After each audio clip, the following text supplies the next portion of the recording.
यूं तो जनता की समस्याओं को लेकर अक्सर नागपुर महानगर पालिका की आलोचना होती है, लेकिन गणेश उत्सव के दौरान पीओपी की मूर्ति को लेकर की गई उपाय योजना और उसे मिली सफलता पर आप मनपा को शाबाशी दे सकते हैं। क्यों, देखिए ये रिपोर्ट।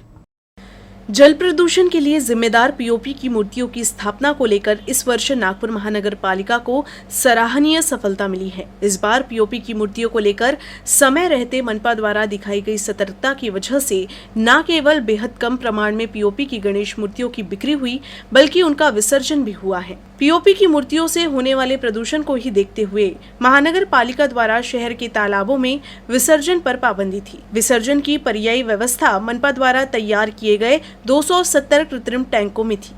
इसीलिए न सिर्फ तालाबों के विसर्जन पर रोक लगी, बल्कि ये भी पता चल पाया कि आखिर कितनी पीओपी की मूर्तियां बिकी। इस वर्ष विसर्जन हुई कुल मूर्तियों में से महज 5% मूर्तियां ही पीओपी की थी।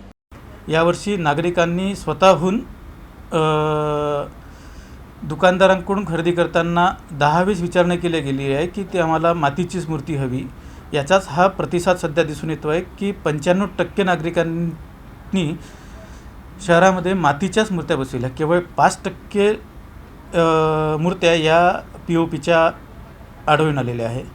या 5% मध्ये सुद्धा होऊ शकते त्या नागरिकांची फसवणूक झाली असू शकतात। त्यांची ती इच्छा नसावीच, मुळात नसतेच ती इच्छा पीओपीची मूर्ती आपण घरी बसवावी म्हणून, परंतु त्यांनी ती मूर्ती मातीची म्हणून खरेदी केली असू शकते। भविष्यात आपल्याला मातीच्या मूर्तीचे प्रमाणच जास्त दिसतील। पीओपीच्या मूर्तींबाबत नागपूर वासियांनी खूप मोठी सहकार्य केलेलं आहे। त्यांना ते आता जाणून पडलेलं आहे की पीओपी मूर्तीमुळे कसे प्रदूषण वाढते, कसे जलस्रोत प्रदूषित होतात।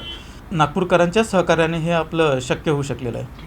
मनपा ने विसर्जित मूर्तियों की गणना की, जिसके मुताबिक इस वर्ष 1,27,776 मूर्तियों का विसर्जन हुआ है, जिसमें से 1,20,991 मिट्टी की मूर्तियां थी, जबकि पीओपी की महज 5% यानी 6,785 मूर्तियां विसर्जन के लिए कृत्रिम तालाबों में पहुंची। बीते साल विसर्जन के लिए ही पहुंची कुल मूर्तियों की संख्या में 60% संख्या पीओपी की मूर्तियों की थी। ये आंकड़े बताते हैं कि मनपा का प्रयास इस वर्ष सफल रहा। जनता ने इस प्रयास में अपना सहयोग दिया, इसीलिए आप कम से कम इसके लिए मनपा को शाबाशी दे सकते हैं।